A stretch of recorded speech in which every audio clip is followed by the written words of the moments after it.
You want to start or? Are you guys like strapped for time at all? No.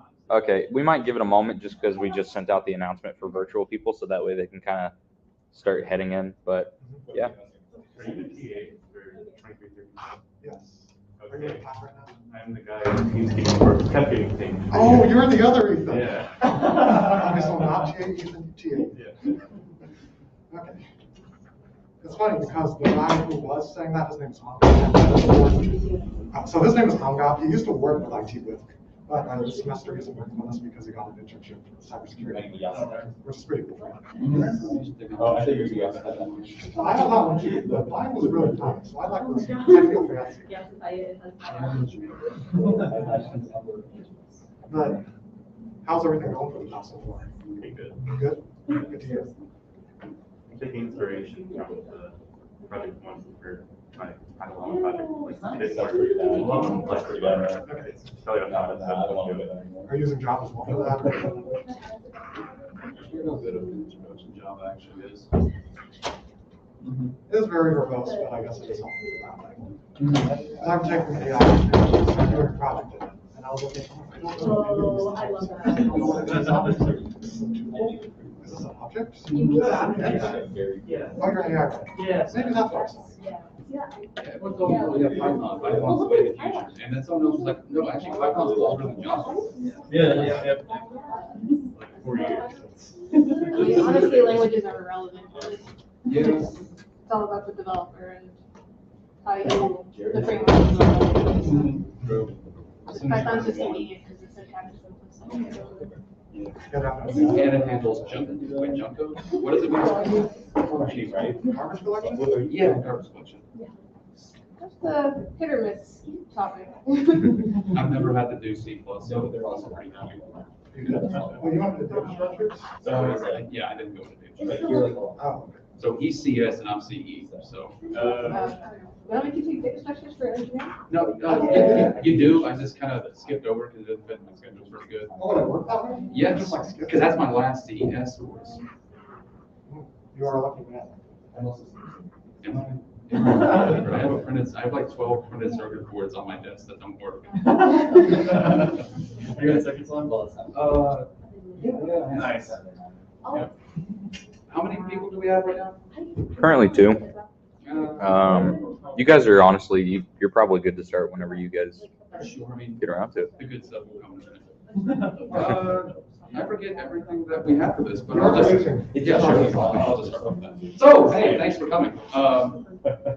So my name's Gabriel Browning. I'm the current president for C3, that's Cyber Competition Club. We're the cybersecurity club, basically. The competition in our name is associated with when we first started. We were meant to be a competition club, but it was 2020, so a lot of things that were meant to be ended up not. So now we're more of just a general interest group, I guess you could say. A little more about me though, real fast. I'm a senior here at OU in CE, computer engineering. My homie, Ethan here. Do you want to introduce yourself? I'll introduce myself in a bit, but yeah, I'm the director of competitions for C3, so I'll be talking a bit more about what competitions we do here at C3. Yeah. Generally for this, after this short introduction, we're going to be talking about National Cyber League, one of the competitions we're a part of. And then we're going to go over a quick few security practices that we thought at least everyone should know for coding.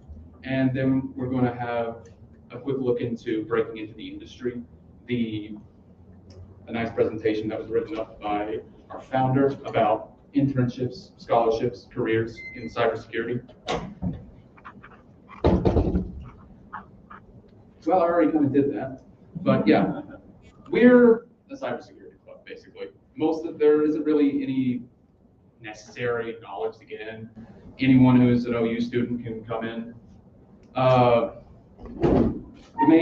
Our main thing is holding meetings and competing in that competition. Primarily right now it's NCL, but we're hoping to outreach as soon as we get more members. We're still fairly new, so we're trying to acquire more people. Our next meeting is actually going to be this coming Wednesday here upstairs in 226. are hoping to have canes. If you're interested, there's a link there, but otherwise, more information will be on our Discord. If you're interested at all, please go ahead and join through this QR code. And yeah, we'll give you a few seconds to scan that if you want.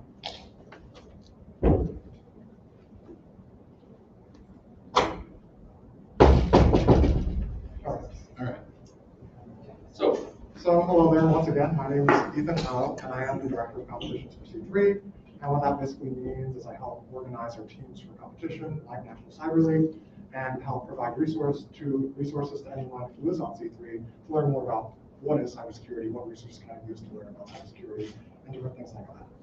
So one of the things we do participate in is a competition called National Cyber League, NCL. And if you are an investor and heard of Norwegian Cruise Lines, do not get this confused with that. According to Cyber Skylines, which is basically the group that organizes NCL, NCL is a cybersecurity competition that prepares students in several cyber disciplines. And what does that mean? What you can see over here is a giant list of 9 different disciplines, and I'll go through them pretty quickly, just to give you a bit of an idea. Cybersecurity is like a very broad idea, there's a lot to it, but some of the important parts would be like open source intelligence, which is kind of like, how good are you at Googling things? How good are you at finding information?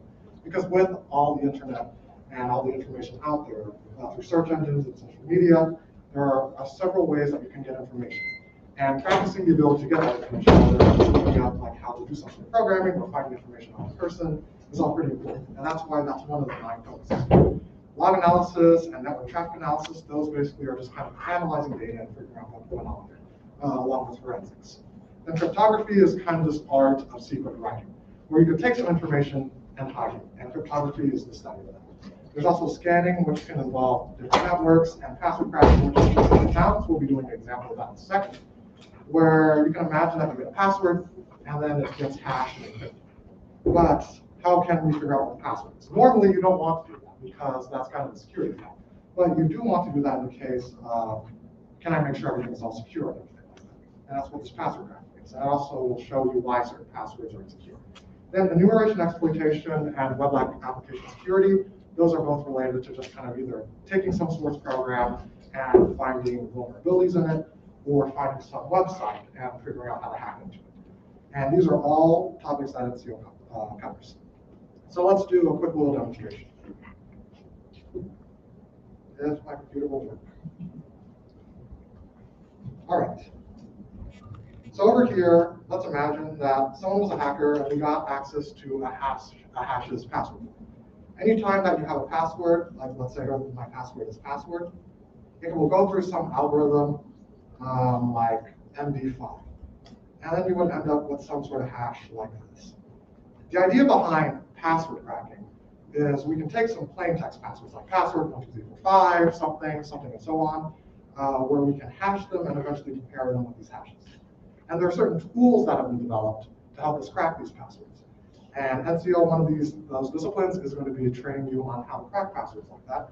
So if you wanted to crack a password here, I do have this hashes file, and then we can run some program called hashcat, set the attack mode to 0, which means MD5, and then put in the hashes password, the hashes file, and then pass it some sort of list of passwords, which I'm going to use rockview.txt. And because I'm on a Google Cloud VM, I'm just going to pass in that extra thing over there. And then after a few seconds, you can see, because of how insecure these passwords are, we can crack them pretty quickly. So you can see this one over here, for example, is like password, the second one's hello, third one is password, that's a little bit different, so on and so forth. And if you're interested in what exactly is in rockview.txt, it's just a list of, I shouldn't have opened that, it's just going to be a list of files, a list of passwords. So you can see there's a lot of them. How many to be exact? Over like 1 million of them. So you can see lots and lots of passwords. The idea was, once again, we'd just take a password, hash it. Did we find it? If we found it, we found the password. If we didn't, continue. And that's just like one of the parts of NCO. Another thing that might happen is for open source intelligence, you might be given some sort of picture. For example, something like this. Oh. And who? Yeah, you can. Okay. Because does anyone have a guess of where this is? Anyone have any guesses? If not, we can just continue on. I'm going to guess Boston. Boston, let's see. There are tools that can be used to analyze these files, such as EXIF tool. Because inside certain photos, if they're not clean of information, they'll have like data trapped in them. And if you are ever building some sort of website where you're accepting pictures, maybe you're making some sort of social media site, you want to be sure that these pictures are stripped of that information. Because if you don't, let's try doing something over here. I can figure out some information about this file. So you can see I just ran this program called exit tool, put in this file in here. And you can see, let's just zoom in. You can see that it was taken at a certain time. It was taken with like a Nikon camera, lots of information over here. And we can even find exactly the location of where it was. And to make the format a little easier to look at, I'm just going to do something like this, where basically now I'm going to get a GPS coordinate. And if I was to come over to Google, you have something here? Oh, yeah. Fun fact, iPhones do this by default. They encode your location information into the pictures they take. Just fun fact. Yeah, so let's go take a look at Google Street View and see what happens.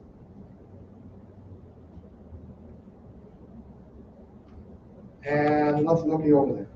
Within a matter of seconds, just by having this photo, just with that exit information, we've already found exactly what that location was. And that's all because this picture had that information. Oh, yes, and this is in Arezzo, Italy. So if you ever are thinking about going to study abroad, that might be something you see if you're ever interested in the Arezzo. Also a fun fact there. That was purely coincidental. I didn't know this was over. So if you had anyone, it's a throwback, anyone ever recall some sort of thing that went like number 15, Burger King foot fetish? Anyone recall it? Anyone? It's kind of sort of? Well, you know, what the story went like, someone posted a picture on 4chan. People figure out where that Burger King is in like 20 minutes. And the reason behind that is, well, that 4chan did not clean away that information. So someone was able to literally just download that picture, do something like this, and then figure out, oh, that Burger King was over there, that picture was there. And then those people were fired. All because of several decisions that led to some information kind of leaking through. Also, not just the location data, but might have had that guy's name on his phone, since it provided that, as well as like what time they were there. So the manager could say, oh, I know what shift this is. I know who was working that shift. I know who wears these shoes. And yeah, you have a question? Does 4chan still not strip exit data? I personally don't know. I tried to check. I tried to find that picture. I wasn't able to find it. That was the initial plan. But to my understanding, I think they strip it now. If they don't, and you post to 4chan, you have been warned. But yeah, let's see. I'm trying to get back to my notes. Let's just close that. All right. And once again, we have 9 disciplines over there. We only covered like 2 of them. So if you are interested in learning more about them, I encourage you to come to our next meeting because there's a lot. And a little bit more on the specifics of what exactly MCL does. There are 4 parts to it. One is a gymnasium, which is you can kind of think of as like a beginner-friendly practice. I personally came into MCL thinking this is going to be hard, I'm going to be terrible, I know nothing about this. But it was the gym that really helped me get through it. By going through the gym, they'll give you a lot of examples, a bunch of challenges to go through, and they even give you like solution examples. So, for example, password cracking, I don't know what a hash looks like. What's the difference between like MD5 versus SHA-256 or something? That might not mean anything to you right now, but that would kind of help you go through that. What exactly is Wireshark? How can I analyze a network packet? It would kind of help you through that. And the gym is a really useful place because of all those reasons. Because again, it's open for a while there, and it gives you all those resources to help you. Then after, in addition to the gymnasium, and this will kind of run for like the whole semester, there's the practice game, which is like a week-long event to kind of get your feet wet, where it's more of a competition-like setting. It's not super formal, but it's this idea of where you can compete personally, just try to tackle these challenges on your own without any hits. And the addition to that would be the individual game, which is just going to be over a weekend. Try it online and try to complete as much as you can. And the team game is competing in a team of up to 7 people. So people on a C3 team, for example, just try to tackle all of those challenges, a different set of challenges. And after competing, you can get a personalized scouting report, which can be useful for resumes. It will tell you how well you did, like relative to your competition, which you did well in especially, which you can use to improve, stuff like that. And there are prizes including, I believe, a CompTIA voucher for taking certain exams or some sort of training, and cool stickers and things. So if this is something that sounds a bit interesting to you, definitely come speak to one of us later on. There are several parts here. You can see the dates. So the gymnasium opens back on January, and the end time will be in May. Practice game, late March. Individual game, beginning of April. And team game towards late April. And those are on the weekends, so like Friday through Sunday sorts of things. And one more thing I did want to mention before moving on to our next part, the MCL isn't exactly a free competition. There is an entry cost for it, but if you do come to C3, we typically are able to provide vouchers to allow you to compete for free. But again, that's only if you're interested and you would come speak to us later on. All right, so next Dave's going to just talk a little more. So first of all, don't set your password to password. All right, just so we get that out of the way. The other thing I'd say is just a non-coding related security best practice. Every time you step away from your computer, press Windows key L to lock the screen. You're not putting it in sleep mode, you're just locking it. I don't even think you're signing out actually, but anyways. So I'll just admit this again, as I said earlier, I'm CE, so I'm not the most experienced with coding, and I know this whole thing is related to programming and coding, but I'll try to explain a few of these security-based concepts in coding the best that I can.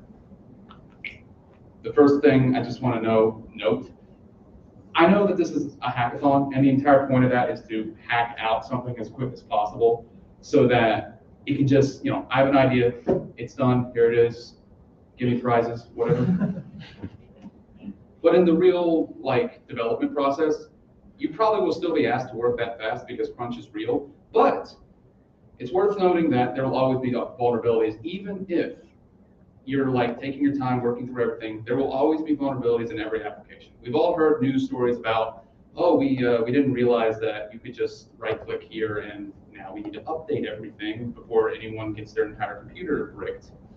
But yeah, there will always be cracks in the wall no matter how hard you try, which is why you need things like QA testing to test your application or whatever to check for any vulnerabilities that are common. If you're working with an open source project, a lot of times people who are working on it, the whole world will attempt to find vulnerabilities and hopefully help you out with those to prevent those. And finally, is people who may not have the best of intent or may have the best of intent, just hackers in general trying to find vulnerabilities with your program. Hopefully the good ones find them for the bad ones.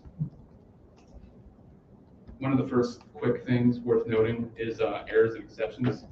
You should try to expect the errors that your users will put into your application. The easiest one to bring up that everyone knows about is if you're designing a calculator, make sure it throws an exception or an error for dividing by 0 so that it doesn't actually try to do it. But there's more complex examples that you can think of, like if a user is inputting a username, you want to make sure that they send some kind of string so that if they send nothing, you're throwing an error that isn't just throwing up a default error, it's actually saying, hey, you need to actually type something. So you need to test for things that you're expecting to happen. I know you think this sounds silly, but the 2000s were wild, and Windows XP was a very insecure time. And I actually didn't find a specific example of this, but if you get into cybersecurity, you will hear of countless stories of just silly things like, oh, I could just access a list of unencrypted passwords on the login page. So please, if you're handling sensitive data, like here at the university, FERPA, or here at the health center, HIPAA, make sure you're being very careful and reading over all the instructions for how to handle that kind of data. But now, input validation. Has anyone heard of input validation or sanitizing input? Cool. We're going to quickly kind of run through a little bit about that, and Ethan's going to help me out with that. Yes. Did you want to take over here? Sure. So you might have seen this meme before. It goes something like, hi, this is your son's school. We're having some computer trouble. Oh dear, did he break something? In a way.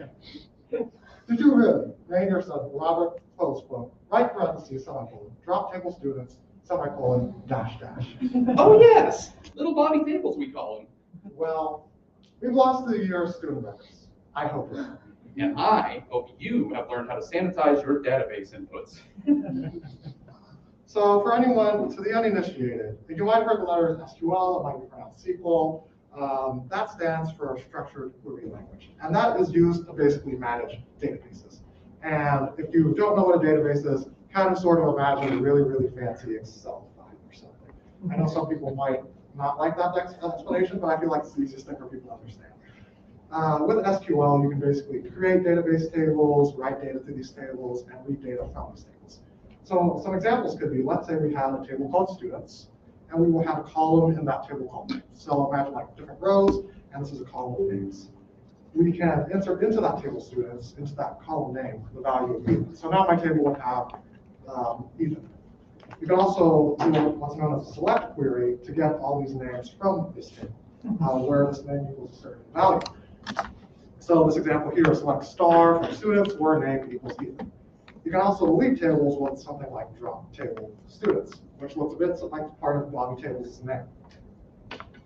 So some people write SQL if they're a database manager or a database administrator and just kind of actually do stuff with the database. And if you're more of an application developer, you probably will interface with the database with something like Python or C or Java or C++ or something. So I have, for example, some Java code. So I'm expecting most beginners probably know Java here. So let's say I read in some input n just by using like some sort of scan line. Input that next line. And then I want to construct a query string by doing insert into students. So that's an insert statement into that column. And I'll put in the value of n. And if you don't remember stuff about Java, just remember that single quotes need to be escaped. So that's why it goes backslash quote before and after the end. So basically, that's how we construct this query, and then it will eventually be executed. So this is totally fine if n is normal. So let's say n is Ethan, and I put this statement here. Insert into students, name, values, and then I put in Ethan. This is totally fine. It would insert my value, and then we'd have something like that. But some funky stuff can happen if this input isn't properly sanitized. So for example, if your name is Bobby Tables, and then we insert Bobby Tables into the database, this actually becomes something more like insert into student's name, values Robert. Totally fine. Robert's in the database. Then we drop the table, not as fine. And then this thing is over here just to make sure the statement's fine. We're just basically commenting out the rest of it. So if you ever use // in Java or you push control/ in Eclipse, I would just comment out your code. That's kind of what's happening with this -- over there. That just makes sure your table statement is fine. For Bobby Tables, this is just an accident on the part of the database engineer, or not the engineer, but whomever is designing the code on top of it. But usually whenever this is done maliciously, this is called code injection. You may have heard of SQL injection, and that's what this would be called. And yes, at NCL, some of their challenges have involved some sort of injection just like this before. So in general, what's the best way to not have this happen to us? What's the best way to prevent a Bobby Tables incident? And it could be using something like repair statements for Java, where basically, this is a quick example where instead of using the quote and just putting it plus signing, concatenating things, you can use this question mark to create what's known as like a repair statement. And it basically will allow the query to be executed kind of compiled on the database, and eventually the data goes in there kind of separately to prevent this mixing of like coded data, to prevent those two things from being mixed into like one giant malicious command. So that's how that can be fixed there. Or in Python, there are these things known as parameterized queries that you also could potentially be interested in looking at. So now, obfuscation. Can anyone see the animal? Does anyone know what it is? Yeah, exactly. Obfuscation is kind of like this lizard camouflaging itself like a tree, in that you're trying to take your code and make it not look like what it actually is meant to be. Which you could think of in a few different forms, but for example, this. Does anyone know what this does?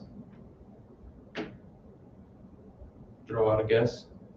Hello world. Exactly. Yeah. So running this will actually run hello world because it's.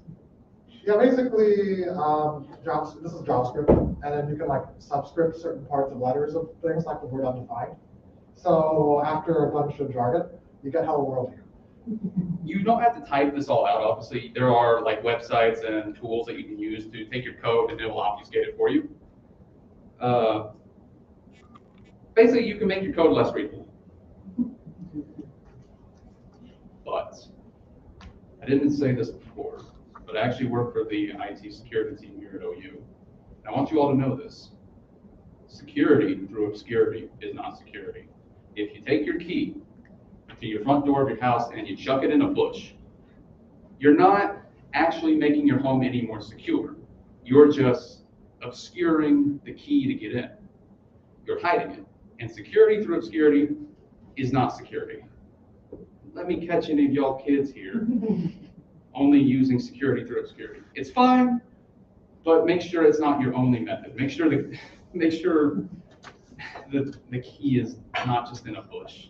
And make sure if, for example, you have source code that's on users' computers on a non-open source project, make sure you encrypt it. Now, but I'm sure we've all heard about what encryption is, right? Anyone not heard of encryption? All right. Well, for any sort of project that isn't open source, companies or whatever organization will usually need their source code to be encrypted on the user's end, so that hackers, much like with obscurity or obfuscation, they can't just look at the code and immediately know what it is, making it harder to find vulnerabilities in it. Obviously, we have some little examples here, turning a normal Java system out.print hello world from plain text into a Caesar cipher, which is still somewhat readable. And then you get into base 64, which is a little bit harder to read, but as Ethan pointed out to me earlier, something that he noticed through NCL, you can actually figure out that something is base 64 very easily because of these two equal signs at the end. And then we have SHA-256, a much more commonly used form of encryption. I believe most of the time whenever you're using HTTPS, it's using SHA-256 or the next level above that. But just something to keep in mind if you're ever having to work on larger projects. But I should say, any questions?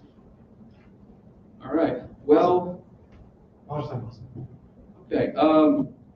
Unfortunately, the founder of our organization was not able to make it, but he threw together this nice presentation about breaking into the industry that we thought we might go over real fast. The University of Oklahoma doesn't really offer a whole lot in the way of cybersecurity. My boss, Aaron Vallejo, the CISO for the university, the Chief Information Security Officer, has a class every once in a while that covers this a little bit over the summer, and it's optional. But for the most part, there isn't much opportunity in cybersecurity here at OU. Partly why we created the club was for people that are interested in it. But if you're a little bit more interested in it, there's actually a bit of information we have here for getting started into a career in cybersecurity. You can never take the opportunities that you don't know exist, start looking. I guess the other one is you strike out if you never swing the bat. But there are things you can do today that can start you on the path of a rewarding career. I'm just going to read these off because I don't have my notes with me. So here are a few things that you can just kind of do now to begin working in this field. And when I say field, I'll get into this more in a sec, but it's not strictly, it's like, oh, I want to be in cybersecurity. Putting a password on your computer is a form of cybersecurity. So here's some quick scholarships that are offered. Here's a CyberCorps. This is through the US government. It has a few requirements listed on here. And mostly it's really just kind of good grades, make sure you're clean when they check your records, and make sure you work for the federal government afterwards, or actually state or local or tribal governments. OU doesn't participate in this, but the University of Tulsa and OCCC do. By the way, if any of you want to see these slides, they'll be posted on our Discord. So if you're interested, please join. Then we have the Department of Defense Scholarship Program. It's similar, but you'll be working for the DoD afterwards.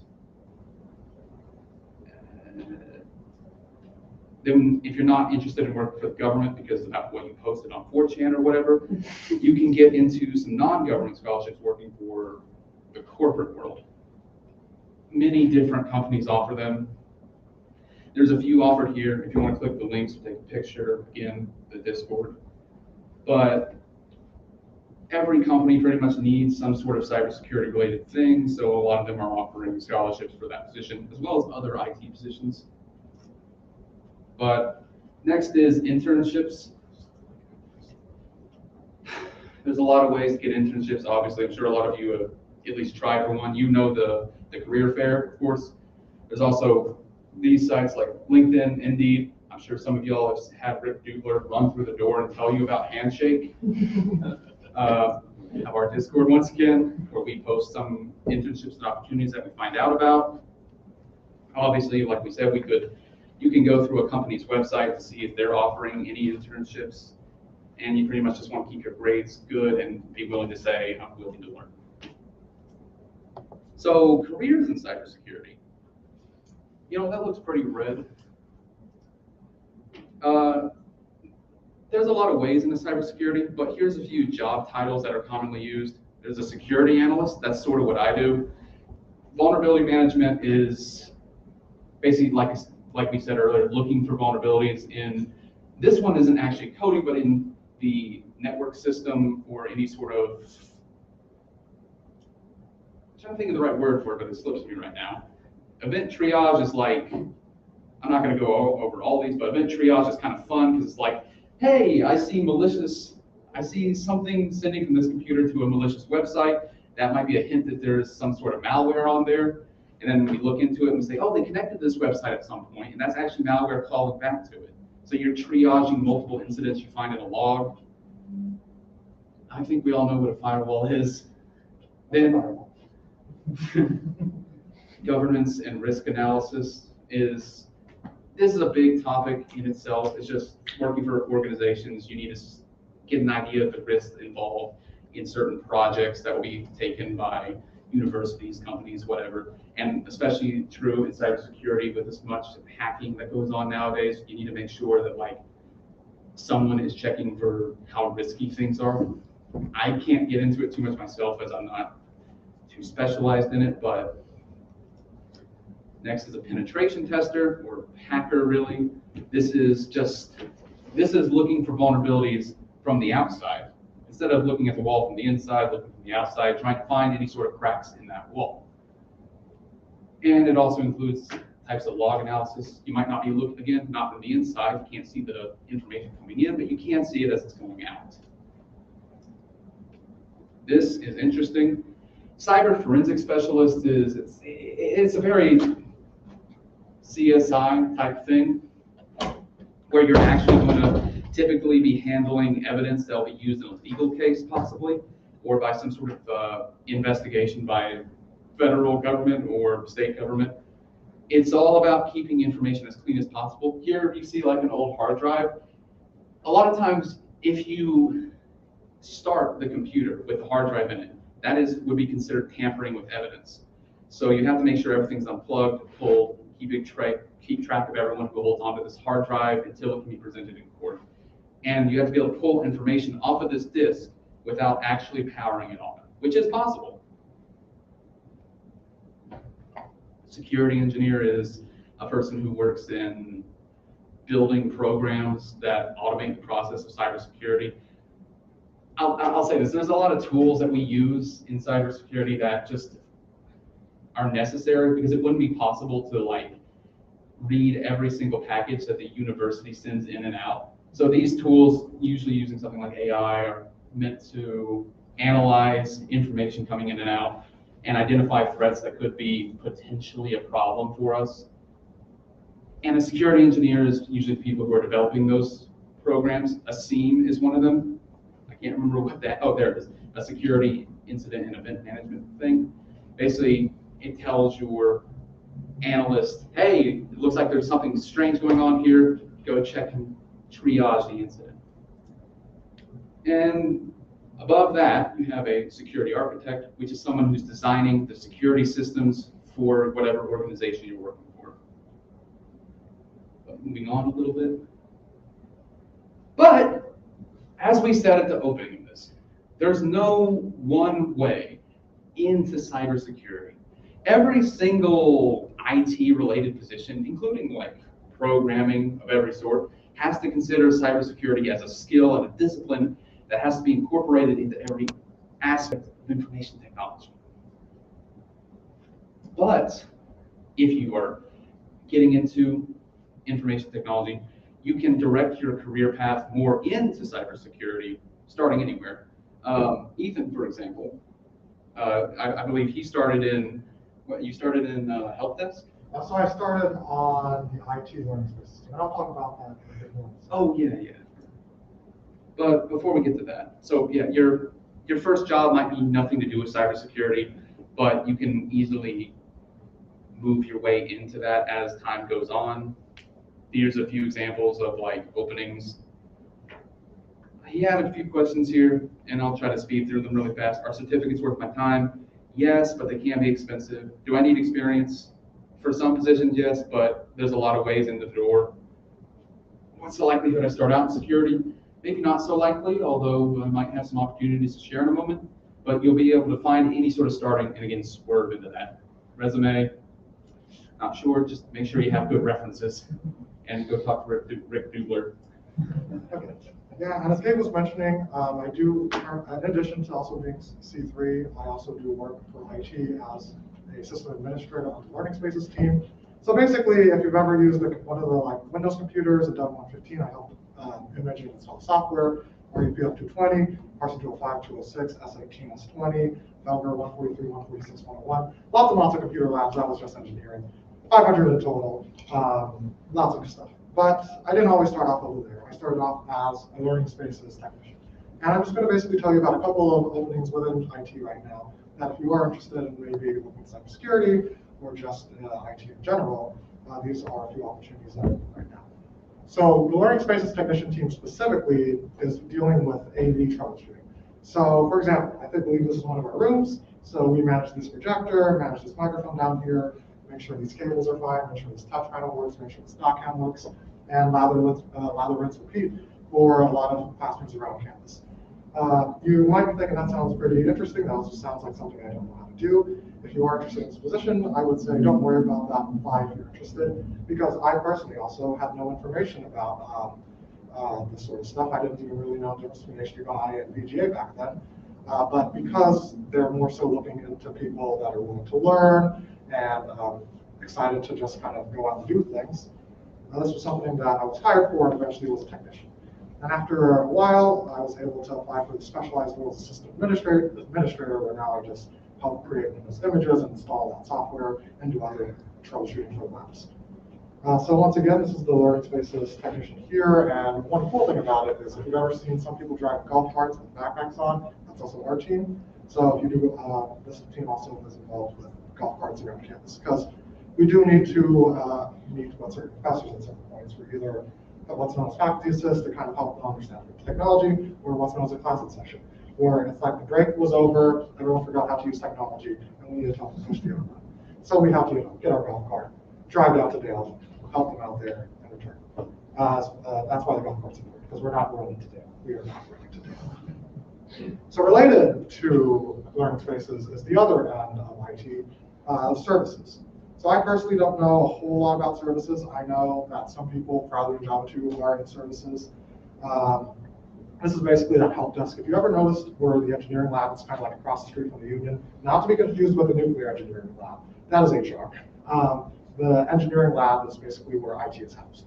And the service desk is over there where if you enter the building, go up to second floor, you can either drop off your computer for hardware support, or just go over there and ask different questions. So IT service specialist is just kind of related to that in terms of just troubleshooting software there, talking with people, answering phone calls, stuff like that. And this other call center specialist is the other position related there. Once again, this presentation will be on our Discord, so the job numbers are posted, as you can see, on the top over there, and you can go to jobs.edu if you are interested in applying for any of these positions.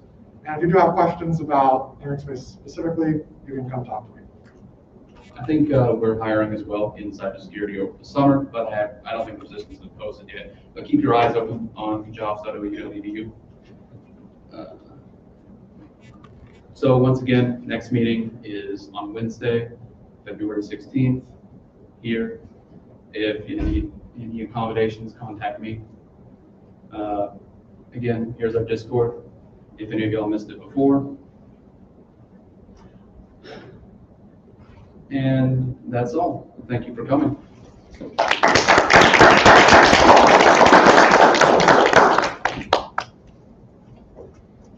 All right, if you guys have any questions, feel free to come up here and ask, or if not, feel free to just kind of exit the room.